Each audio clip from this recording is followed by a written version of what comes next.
j'ai la partie graphisme ici, et je vais vous montrer donc effectivement cette particularité qui est donc liée à la possibilité donc de vectoriser dans un premier temps des images qui sont en TIFF, en JPEG, dans les formats pixels, depuis InDesign directement. Donc là, je vais aller en page 10, ici, vous représentez donc sur cette double page, donc ici, on a une jolie girafe qui a été finalisée. Donc, je vais la positionner un petit peu sur le côté et dans le but de la remplacer. Donc, cette girafe a des particularités de noir et de blanc. Et si on la fait survoler ici, c'était le but d'ailleurs, ici, d'avoir des parties blanches qui sont en fait transparentes. Bien.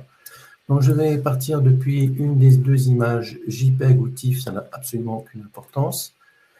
Je vais la sélectionner, je vais aller dans le fameux menu concerné, mais auparavant, je vais ouvrir ma bibliothèque et je vais vérifier que je suis dans un dossier d'une bibliothèque CC Creative Cloud.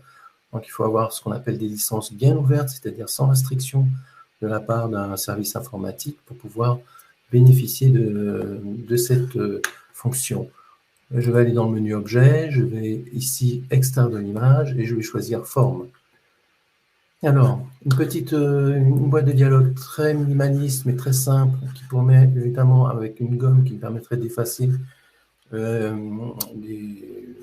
éléments indésirables.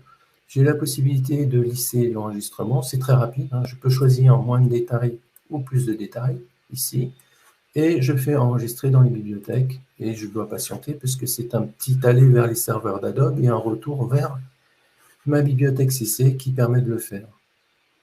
Alors, cette image va se loger ici. Donc là, voilà, elle est là. J'ai plus qu'à là, j'attends la finalisation. Je fais bien ici fermer, puisque ça y est, et je vais la faire glisser ici. Donc, je la mets à la dimension. Alors, qu'est-ce qui s'est passé? Elle est très grande. Je vais la réduire, comme ceci. Je la positionne à la place. Voilà. Et donc, voilà. Et donc, en fait, c'est une image, je supprime l'ancienne, je vais vous montrer, c'est bien une image qui est entièrement vectorisée. Je peux zoomer ici. Ce sont des vecteurs que je vois. Je peux avoir confirmation également dans la palette lien, ici en principe. Donc, si je sélectionne l'image, je pourrais avoir également la confirmation que c'est dû en fait à un format SVG, ici. Donc, vous voyez ici, SVG, donc complètement vectorisé. C'est très pratique